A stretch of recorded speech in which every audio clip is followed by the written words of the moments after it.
Assalamualaikum warahmatullahi wabarakatuh.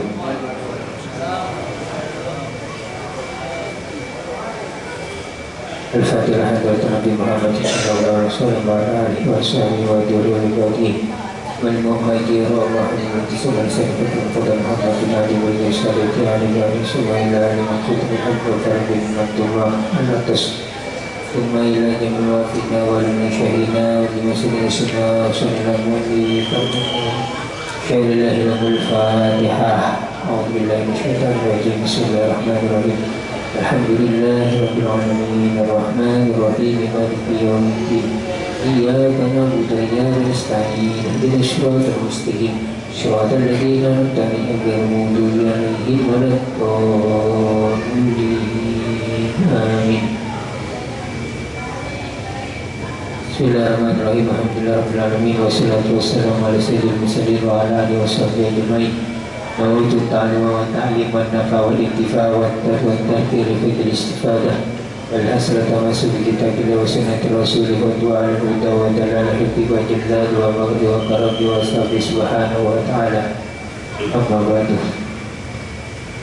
Hadirin yang dimuliakan Allah Ta'ala, alhamdulillah wa syukurillah, kita bisa berkumpul kembali dengan niat yang pertama adalah niat untuk mencari ridha Allah Ta'ala. Semoga dua itikaf antara waktu yang mulia antara Maghrib dan Isya dan nomor Allah niat thalabul ilmi, nanti sarannya ilmu Allah Ta'ala. Muka-muka labannya tulis rajunan keterima oleh Allah Ta'ala. Amin.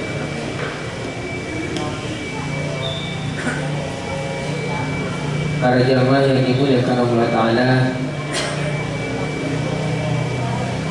bagian berdoa hadis nomor 4, hadis Rabi, hadis nomor 4 dari hadis dalam kitab Arba'in Nawawi, yang nikah tentang atwarul khalqil ihsan khatimatuhu. Hadis nomor 4 nikah jelasakin fase-fase atau berapa tertibnya urutan penciptaan manusia, khatimatuhu, dan perjalanan akhirnya. Jadi ada beberapa fase di dalam kehidupan ini, kehidupan manusia, di dalam penciptaan manusia itu ada berapa urutan. Dua adalah hadis nomor 4 an Abi Abdurrahman Abdullah bin Mas'ud radhiyallahu anhu qala hadatsana Rasulullah sallallahu alaihi wasallam wa huwa as-shadiqul masduq. Inna ahadakum yujma khalquhu fi batni ummihi 40 yawman nutfatan summa yakun alaqatan misla dhalik summa yakun mudghatan misla dhalik summa yursalu ilaihi al-malak fayanfahu fihi ar-ruha wa yu'mar bi arba'ati kalimatin bikatbi rizqihi wa ajalihi wa amalihi wa syaqiyyun aw sa'idun fa wallahi alladhi la ilaha ghairuh in ahadukum la ya'mal bi amali ahli jannah hatta ma yakun bainahu wa bainaha illa dira' fayasbiqu alaihi al-kitabu fayamalu bi amali ahli nar fayadkhuluha. Wa in ahadukum la ya'mal bi amali ahli nar hatta ma yakun bainahu wa bainaha illa dira' fayasbiqu alaihi al-kitab fayamal bi amali jannah fayadkhuluha. Rawahul Bukhari wa Muslim. Hadis ini diriwayatkan oleh Imam Bukhari dan Muslim. Hadis yang diriwayatkan oleh Imam Bukhari dimulai khalq, itu dalam bab dzikrul malaikah, Fatrul wal Anbiya, dan dalam kitab Muslim di awal kitab Al-Qadar. Kemudian juga diriwayatkan di Abu Daud, di Tirmidzi, Ibnu Majah. Abu Daud di sana babul fil Qadar, Tirmidzi fil babul amal bil khawatim, Ibnu Majah fil muqaddimah, babul fil Qadar. Di hadis ini sahih riwayat Bukhari dan Muslim. An Abi Abdurrahman Abdullah bin Mas'ud radhiyallahu anhu, diriwayatkan dari Abi Abdurrahman Abdullah bin Mas'ud. Beliau berkata, hadatsana Rasulullah sallallahu alaihi wasallam. Ibnu Mas'ud nikah, hadatsana Rasulullah menceritakan pada pula sarana Junan wa huwa shadiq al-masduq. Rasulullah itu termasuk shadiqul masduq. Apa shadiqul masduq? Orang yang jujur, sangat jujur dan tidak pernah berbohong, berdusta satu kali pun. Jadi terpercaya. Atau Rasulullah nikah berbicara dengan kata-kata bohong, apa yang beliau ucapkan itu semuanya benar. Shadiqul masduq, orang yang jujur dan terpercaya, memang tidak perlu diragukan lagi. Apa daunnya? Inna ahadakum yujma khalquhu fi batni ummihi arba'ina yawman nutfatan. Bahwa kita, inna ahadakum, di antara kita sebagai makhluk yang Allah Ta'ala ciptaan Allah Ta'ala, itu yujma khalqu fi batni ummi arba'ina yawman nutfatan, dikumpulkan ketika kita diciptakan, permulaan penciptaan itu ekopolo fi batni ummihi, di dalam perut ibu kita, arba'ina yawman nutfatan, selama 40 hari berupa nutfah. Nutfah nikah berupa mani, tes mani. Jadi selama 40 hari di dalam perut ibu kita, itu kita di awal mula fase penciptaan manusia itu 40 hari pertama itu berupa mani, tetes mani. Summa yakunu alaqatan misla dzalik, lalu berubah menjadi segumpal darah, alaqatan misla dzalik, ketika 40 hari kemudian. Di 40 hari pertama itu berupa tetes mani, 40 hari kedua duanya, jadi berarti belum polo hari, itu berupa segumpal darah. Summa yakun mudghatan misla dzalik, kemudian setelah itu 40 hari yang ketiganya, fase yang ketiga, itu berupa segumpal daging. 40 pertama itu berupa mani, 40 kedua berupa segumpal darah, 40 yang ketiga berupa segumpal daging. Jadi dihitung seterusnya 120 hari. Itu adalah fase kehidupan penciptaan. Ketika kita diciptakan, mulai di perut dikumpulkan di satu perut, yaitu perut ibu kita. Summa yursalu ilaih, ketika setelah 120 hari, summa yursalu ilaihil malak, kemudian malaikat diutus oleh Allah Ta'ala kepada untuk yang dijanin, yang di perut ibu kita. Fayunfahu, apa perintahnya Allah Ta'ala kepada malaikat? Fayunfuhu fihi ruh, maka malaikat itu meniupkan ruh di dalam janin tersebut yang sudah prosesnya sudah 120 hari. Wa yu'maru, dan malaikat dan orang tersebut yang di janin itu malaikat diperintahkan untuk dengan 4 catatan, bercatat 120 hari, X-ray di mana apa ditiupkan ruhnya. Nah, maksudnya ruhnya yang sabuk kalian dinyabuk kan berupa daging darah itu kan ada nyabuk nih. Dan baru setelah 30 hari beri nyabuk ruh. Kemudian setelah selesai ditaruh ruh, maka di situ dicatat 4 catatan atau tulisan di arba'ati kalimat. Nah, mereka ikat di rezeki. Tulis malaikat orang dia rezekinya. Rezekian orang dia tulis. Rezekian ya rezekian mulai dari dia. Kenapa dikatakan buat rezekian anak hamil, rezekian orang hamil, rezekian anak hamil. Tulis rezekian dia. Rezeki dohir, rezeki batin, tulis. Namanya dicatat. Wa ajalihi, kemudian kata oleh malaikat adalah bila ya adalah sampai umur berapa? Umur 30 tahun, berapa puluh tahun, berapa umur 100 tahun, alhamdulillah. Terus sekarang yang rata-rata umur 100 tahun nih mas, berikan kasih. Jadi boleh sih kemudian. Ada masyarakat. Nah itu kan apalagi sebelum umur 30 tahun lebih sedikit kalau ke atas.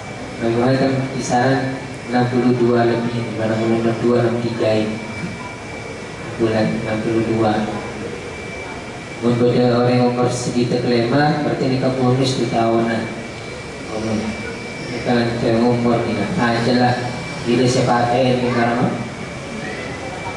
umur berapa ini? Saya catat. Kemudian wa amalihi, amalah ibadahlah, fokus amal apa untuk amal ibadahnya, amal kebaikannya, mereka tak setuju ya. Dan fokusnya mana sudah dicatat sejak dia selesai ditiup roh. Kemudian telok rezeki ajalah bila semate. Kemudian amalah nomor telok.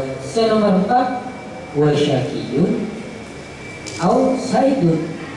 Dia orang ini kan ini kan sejari ini kan apa dia termasuk orang yang celaka? Alhamdulillah. Apa dia termasuk orang beruntung? Orang celaka atau beruntung? Ini yang ini terakhir kan. Kalau kita termasuk orang yang beruntung, alhamdulillah kita sudah bisa nanti dimudahkan. Kalau kecelakaan, alhamdulillah. Tapi saudara ini kecatat di pangeran. Kemudian bersama Junan sadar gading dan keluarga kita termasuk orang yang beruntung dunia ya. Nampak. Jadi dukun Nabi telah selesai menceritakan ciptaan Allah Ta'ala. Proses ciptaan Allah Ta'ala itu dijamin ibu kita. Kemudian Nabi Muhammad meneruskan beli stop itu wis tata rezekian asriyah. Oke apa termasuk kelas menengah ke atas atau kelas menengah ke bawah atau apa adalah mati umur segitu tahun lah mati sakit tak sakit mati karena sakit mas teu naik atas deh amalah amal nikah walaupun tadi amal tambahan cuma kewajiban menolong atau dia beruntung apa enggak dan cukup dan titik maksudnya Nabi masih meneruskan apa terusannya Allahilladzi la ilaha ghairuh demi Allah kata Nabi Muhammad demi Allah tidak ada Tuhan yang berhak disembah kecuali Allah Ta'ala. Ini ketahuan inna hadakum sesungguhnya kalian kita setuju enggak la ya'malu bi amali ahli jannah hatta ma yakun bainahu wa baina illati rabb. Ketahui ada ini Nabi menceritakan Nabi ini menceritakan beda orang melakukan kefokusan amal baik amal-amal suatu la ya'mal di amal ahli jannah. Dia melakukan amal seperti amalnya orang penduduk surga. Berarti kan sholat, puasa, amal ibadah yang lain sunat. Karena dia orang yang bagus, amal bagus, sering sedekah, sering nolongin orang, sering sholat jamaah 5 waktu, atau pulang masjid, kerja masjid agung, sopur pertama, mensopu mangkat setengah sebelum ada mangkat sampai memang baru keluar dari masjid. Wah, ya kan ini kamu orang ya? Oh, ini amal ahli surga. Ada amal surga seperti itu. Di luar dari kegiatan ini preman, ngaji Quran, ada ke buka toko sambil baca Quran tatoman ketimbang kona toko, rumah, masjid. Oh, ini kapan sebut kona? Kali belum jangan. Nah, ini bisa dikatakan orang yang seperti ini adalah amalnya amal ahli surga. Ada boleh. Karena secara tampak dohir memang seperti itu. Hatta ma yakun bainahu wa bainaha illa jira. Sehingga jarak antara si dia seorang nikah di surga itu mereka hanya tersasta dio sejengkal. Maksudnya parah masuk surga nih kan. Karena selangkaan bahasan karena selangkaan kita masuk surga. Tetapi kita selangkaan gampang ya turunlah surga karena loncat sekali masuk surga. Nah, ya kan itu karena dia amal jannah, amalnya penduduk surga. Dapatkan. Tetapi fayas biku alaihil kitabu. Kemudian dia telah ditetapkan catatannya, lembarannya, ketentuannya. Faya amal bi amali ahlinna faya dokhuluha. Ketika dia dicatat sudah ditentukan, maka dia melakukan amal ahli neraka dan dia masuk kepada neraka. Alhamdulillah ini hari satu loncakan pas ekir ngaltobah masuk neraka. Alhamdulillah ini. Nah, maka diminta selalu untuk berdoa kita sholat ya Allah biha ya Allah biha ya Allah bi husnil khotimah. Ini kan penting. Khawatimah, amal khawatimah, amal kita tergantung di budi. Ini sekali penting. Ya Allah selalu doa. Kalau ulama ini kalian kan berdoa selalu doa ya Allah biha ya Allah biha ya Allah bi husnil khotimah. Tidak pas doa nikah. Tapi siapa tahu betapa banyak budak orang pupus dan ibu dia tak bagus ternyata masuk neraka. Alhamdulillah. Begitu juga awalnya tak bagus ternyata akhirnya bagus masuk surga. Begitu juga sebaliknya. Nah, terus Nabi Muhammad SAW. Wa inna hadakum la ya'mal bihinna hatta ma yakun bainahu wa bainaha illa dirham. Begitu juga beda. Umat pria salah satu dari kalian melakukan amal-amal kecubaan, amal-amal neraka. Dunia mereka satu loncaan masuk neraka. Kita ada lain apa? Kelakonan, cobaan menolong. Keluar dari Roma tak kemaksiat, dari tompon tak diskotik, minum-minuman atau maksiat yang lain. Orang siap entar mereka pujuk, mereka entar ngafi.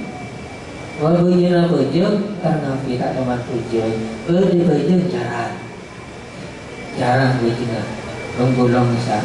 Paling semangat ketika Iromi waktu Mori, bisa Mori kan paling Iromi. Jamaah di masjid itu paling ramai kata Mori lagi. Mori. Padahal boleh murid. Betul. Kalau masjid itu sepupu kita Tomar, siapa malam lakonan ngobrol ngafi terus sampai dalam sepupu kita Tomar lakonan. Siap ini, wah sudah diketahui ini udah amalnya amal neraka nih ya, satu loncatan pun masuk neraka. Padahal. Tetapi kamu itu lumayan tidak payas dibalik-balikan. Tetapi ketentuan Allah Ta'ala sudah ditetapkan bahwa ayamal di amal jannah baik duluan. Maka di akhirnya dia melakukan amal kebagusan, yang mana amal kebagusan ini yang menjadi sebab dia diampuni dosa-dosanya dan dia masuk ke surga Allah Ta'ala. Maka jangan sampai kita meremehkan maksiat itu. Jangan sampai kita meremehkan dosa sekecil apapun. Begitu juga jangan meremehkan keburusan meskipun keburusan itu kecil. Karena siapa tahu dengan kita meremehkan, kalau dibilang meremehkan maksiat kecil, gara-gara ini kita masuk neraka. Begitu juga jangan meremehkan kebaikan sekecil apapun. Siapa tahu dengan kebaikan kecil ini yang mengantarkan kita ke surga Allah Ta'ala. Sebutakin Sayyidina Umar bin Khattab, saya setahun Sayyidina Umar bin Khattab. Bulan sampai sebutakin, apalagi Ramadan saya rasa tahu Sayyidina Umar bin Khattab yang dekat dengan Rasulullah, khalifahnya Rasulullah. Saya amal-amal apa? Dan juga Sayyidina Umar bin Khattab termasuk salah satu yang dikabari dengan surga al-Bashir bil Jannah tinggi, yang dikabarkan untuk masuk surga. Tetapi suatu saat ketika ada orang mimpi Sayyidina Umar bin Khattab, Sayyidina Umar bin Khattab, dengan apa kau menjadi kedudukan seperti ini? Dengan apa oleh seorang Allah Ta'ala? Maka akhirnya Sayyidina Umar bin Khattab, suatu saat ketika saya dalam perjalanan, saya melihat anak kecil itu mengganggu burung itu diganggu sama anak kecil. Nah, kemudian sama saya Umar bin Khattab kalah, ya saya ganggu burung ini saya kasih uang kepada anak kecil. Oh, anak-anaknya kan saya senang, diberi keseh, kalau diberi keseh nama mana ni kan? Kada kenal ni. Diberi keseh dan biwang ini dia senang. Maka ini parengin mana ni kan kepada si Umar bin Khattab dan sedang mereka sama lepaskan ini burung ini. Nah, gara-gara kebaikan kecil nak nikah dusana Sayyidina Umar bin Khattab seorang Allah Ta'ala. Kemudian diperiksa ini sementara nikah. Terus amal-amal sampian yang sudah berbentuk mulai lambok, amal bagus ni kan, kok bukan menjadi penyebab apa dosa-dosa kau dimaafkan. Udah amal-amal bagus pula itu menjadi sebab derajat saya diangkat Allah Ta'ala. Tetapi yang menjadi sebab dosa-dosa diampuni orang Ta'ala gara-gara amal kayak ini kan senolongin burung yang digantung oleh hati itu. Nah ini yang luar biasa. Amal kecil yang menjadi sebab dosa-dosanya Sayyidina Umar bin Khattab dimaafkan. Begitu juga kita jangan meremehkan dosa kecil. Siap. Ada dua maksiat yang dilakukan oleh oleh kita dan oleh kita sebagai dosa. Itu dua maksiat yang memang orang tersebut melakukannya karena meremehkan, ngentengakin, nyombongakin. Cuma kalau mau asal kemi atau di istighfar lo kok sekolah dia Allah Ta'ala. Cuma kan tujuan dari dini atau apa meremehkan masa kecil, meremehakin. Cuma masa kecil, dikit kok apa asal sekolah dia Allah Ta'ala setahun lama, pasal rojab sekolah setahun. Itulah yakin. Kemudian dia meremehkan masa kecil ini. Nah, saya nomor pertama, macam saya pertama nikah. Ketika orang melakukan maksiat karena meremehkan, nah, maka ini adalah paling bahayanya maksiat yang dilakukan. Paling bahaya, nah. Dan orang ini tidak khawatir, tidak masuk dalam firman Allah Ta'ala, wa ya'fu an katsirin, wa ya'fu an katsirin. Wa ma asabakum min musibatin wa ma asabakum min musibatin bima kasabat aydihim wa ya'fu an katsirin. Allah Ta'ala memaafkan semua kesalahan-kesalahan hambanya. Nah, semacam pertama mereka betul termasuk firman Allah Ta'ala wa ya'fu an katsirin, kesyukuran di Allah Ta'ala. Kenapa? Karena dia meremehkan dosa kecil. Teman-teman, semacam kedua, nah ini yang masuk kesyukuran di Allah Ta'ala. Kenapa? Dia melakukan maksiat karena kelalaian, karena dia kebodohan, karena dia tidak bisa nahan nafsu, syahwat. Syahwat diciptakan Allah Ta'ala. Kemudian kita masa kuat melakukan yang maksiat, yang penuh syahwat atau apa. Dan tapi maksiat yang kita lakukan bukan karena meremehkan, tetapi karena kelalaian, kebodohan, ketakuan, nahan syahwat. Maka ini ketika dia minta ampun kepada Allah Ta'ala, maka yang nomor dua ini akan masuk dalam kategori dimaafkan Allah Ta'ala dalam firman-Nya wa ya'fu an katsirin. Orang diguna Syekh Muhammad Said Ramadan Al-Buti, orang yang sombong, orang yang sombong dengan ibadahnya, dia orang ahli taat, jamaahnya 5 waktu rutin, ibadah yang lain rutin, masya Allah ngaji, nah, tetapi dia memiliki sombong dengan ketaatan, nah, itu akan menghalangi dia mendapat rahmat Allah Ta'ala, menghalangi dia mendapat cintanya Allah Ta'ala, menghalangi dia mendapatkan ampunan Allah Ta'ala. Maka kesimpulannya, orang yang ahli dosa, ahli maksiat, banyak dosa, nah, tetapi dia di dalam hatinya dia memang minta sekolah kepada Allah Ta'ala. Memang orang yang punya dosa, orang yang sadar dia memang banyak dosa, kelalaian saya, tapi dia segera bertobat kepada Allah Ta'ala. Maka di situ tidak menghalangi pintu rahmat Allah Ta'ala, mendapatkan rahmat Allah Ta'ala, mendapatkan ampunan Allah Ta'ala, mendapatkan cinta Allah Ta'ala. Maka kesimpulannya apa? Orang yang ahli maksiat yang bertaubat kepada Allah Ta'ala lebih dicintai, lebih dekat dengan Allah Ta'ala daripada orang yang sombong meskipun dia memiliki amal yang banyak. Renungkan firman Allah Ta'ala, inna Allah yuhibbut tawwabina, Allah Ta'ala cinta nyebur kepada orang yang taubat. Inna Allah la yuhibbul mustaghfirina, Allah tak senang nyebur kepada orang yang sombong. Sombong dengan jabatannya, sombong dengan kekayaannya, sombong dengan ilmunya, sombong dengan ibadahnya, dan itu tidak ada gunanya. Dan itu sangat jauh dari Allah Ta'ala. Allah Ta'ala tak suka orang yang model nikah, sombong nikah. Meskipun dia memiliki amal tubuh, sholat, tahajud, mulai dari 12 malam sampai subuh, dia keluar dari masjid sampai pukul 6 isyraq, ibadah, sedekah, tapi dia sombong, dia tang ibadah, ya aku lebih baik daripada dia, di maksiat apa itu. Nah, mereka berjauh dari rahmat Allah Ta'ala, jauh dari ampunan Allah. Nyaman orang yang saya maksiat, tapi memang dia mengakui saya salah, saya naif, saya banyak kesalahan, tapi dia bertobat. Ini yang lebih dicintai oleh Allah, yang dekat dengan Allah Ta'ala. Maka termasuk hadis ini, awalnya mungkin dia amalnya amal neraka, tetapi dia memiliki kesombongan, dia mengakui kesalahannya, atau ternyata dia bertobat, ada amal yang diterima Allah Ta'ala, ada amal yang jadi sebab dia diampuni Allah Ta'ala. Akhirnya dia dimasukkan ke surga Allah Ta'ala.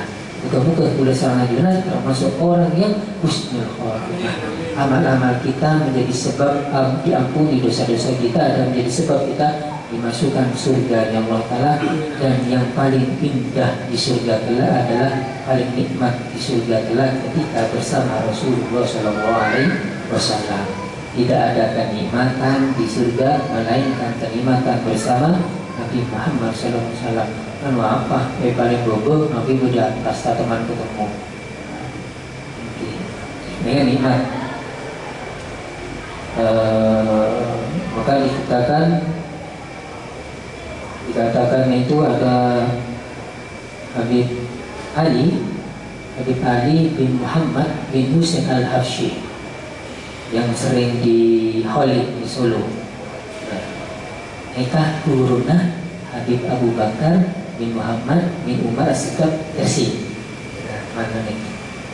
Beliau Habib Ali bin Muhammad al-Habsyi mereka memiliki guru Al-Habib Abu Bakar bin Abdullah bin Thalib bin Husain bin Umar bin Abdurrahman al-Atos.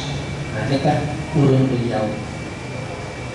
Mereka tak ada kenal Habib Abu Bakar guru, tetapi yang menjadi sebab murid-murid orang terkenal indal bersama di langit. Diceritakan bahwa ketika Habib Ali al-Habsyi ditanyain, ya Habib Ali al-Habsyi, pilih mana antara hadir majlisnya Habib Abu Bakar, haji keturunan maksudnya, daripada kenikmatan surga? Maka dijawab oleh Habib Ali, saya lebih memilih ketika ada dua pilihan dihadapkan kepada saya, antara duduk bersama dengan guru saya, hadir majlisnya guru saya yaitu Habib Abu Bakar, dengan kenikmatan surga yang Allah Ta'ala berikan kepada saya, maka saya lebih memilih untuk duduk hadir majlisnya guru saya Habib Abu Bakar daripada kenikmatan akhirat surga. Kenapa? Karena kalau orang yang duduk dengan orang-orang soleh, dengan guru, itu tandanya Allah ridho.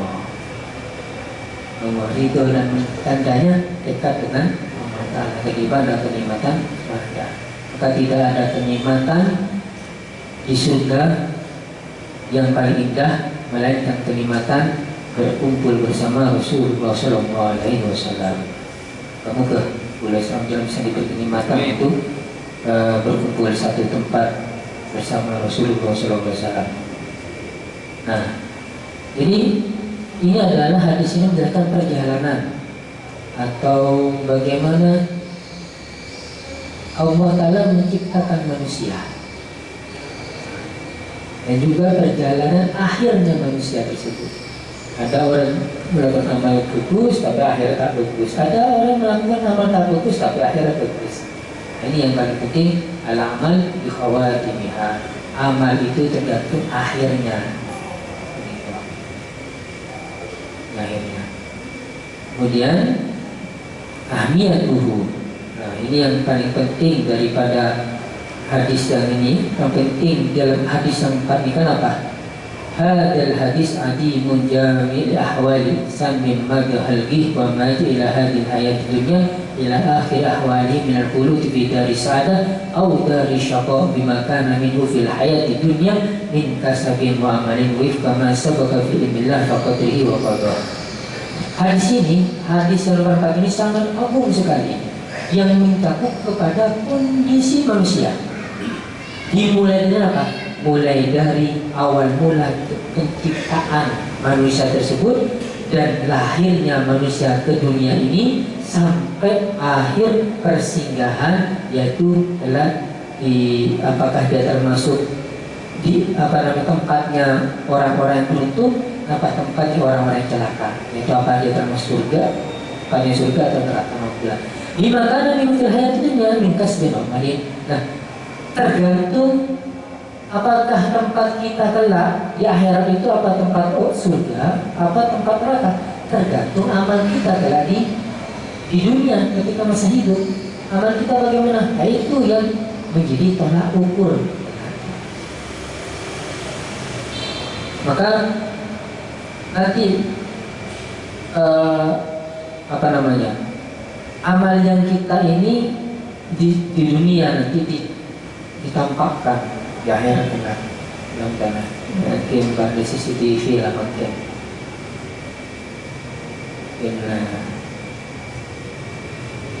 kita mungkin pada soal itu selanjutnya masalah fikih hadisnya. Kita fikih hadis banyak aneh nanti. Ini hanya sekelumit dari penjelasan hadis yang nomor 4. Dan nanti ada hadis fikul hadis nomor 7 lagi. Ini ada pertanyaan. Ya. Kalau orang yang tidak menikah di dunia, apakah sudah menikah? Orang yang tidak menikah dunia, apa nanti menikah di akhirat saja? Ya. Oh, iya.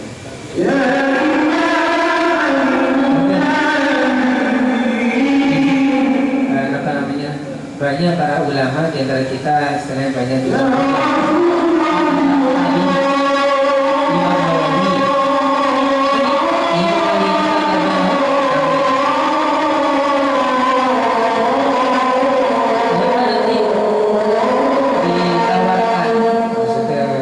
Bisa memilih semua di kehidupan akhirat itu yang haram di dunia menjadi halal.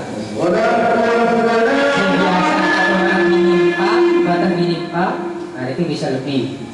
Di dunia, cuma bini situ, apa bini boleh, kalau di akhirat bisa bini boleh. Nah, tadi